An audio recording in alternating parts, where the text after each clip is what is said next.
Namaskara. Welcome to Ramayana, Universal Compass. Today we are in the 38th chapter of the Ayodhya Kanda. As the royal chariot stands poised for departure, a harrowing and unforgettable spectacle unfolds before the citizens of Ayodhya.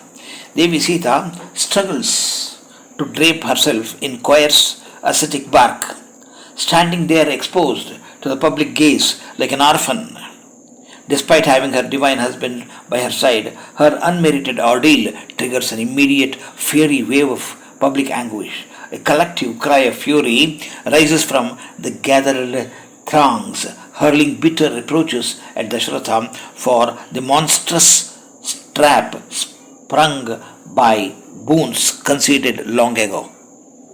Dasharatha, a sovereign who has anchored his life in piety, sobriety, and truth, heaves hot, burning breaths through his nostrils and chatters completely.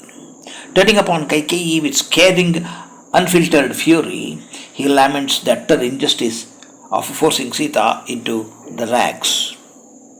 In a moment of supreme despair, the monarch invokes a rare arresting metaphor from the heart of nature. Veṇumivātmapuṣpam, the flowering of the bamboo. Just as the bamboo plant blossoms only once in several years, and that rare unnatural flowering signals its immediate withering and death, Dasharatha realizes that his fateful promise to Kaikeyi is a fatal blossom spelling the absolute ruin of his house. He warns her that her insatiable greed is inviting treacherous retribution and the fires of hell. Here, Sri Rama steps forward with unshakable poise, demonstrating supreme detachment and profound filial grace. He knows that paralysis will only deepen the tragedy. Before turning his face toward the dark woods, he offers a poignant, soul-stirring plea to his grieving father concerning his mother Kousalya. Knowing her life is bound to his presence, he begs Dasharatha to shield her from despair, tenderly pacifying her day and night, so her heart does not break in his absence. When we witness Seeta standing before the weeping multitude in ascetic garb, world literature offers haunting parallels of heroines caught in the violent tempests of fate.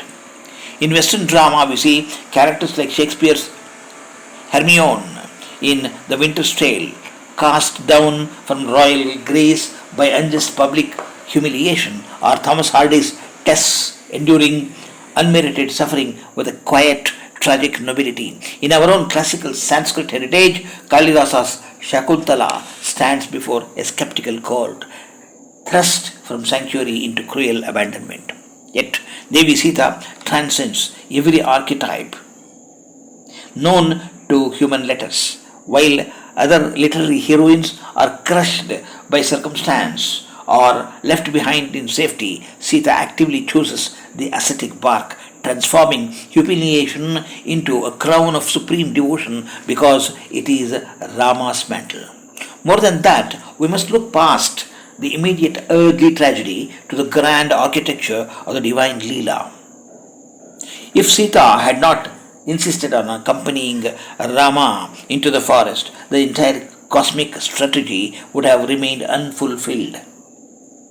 For without her presence, there would have been no abduction, no ultimate confrontation with Ravana, and no liberation of the worlds.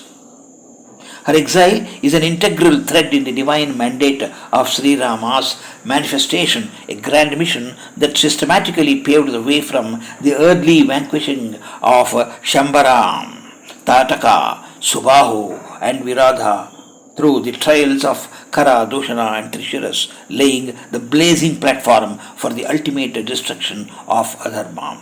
In Madhva's philosophy framework, this heartbreaking rupture is no accident of human frailty, but the flawless orchestration of the Lord and Mahalakshmi to restore cosmic equilibrium. Thank you for joining me on the Soul Manthan. In our next episode, we will continue our journey into chapter 39. Thank you. Sri Krishna Arpanamastu.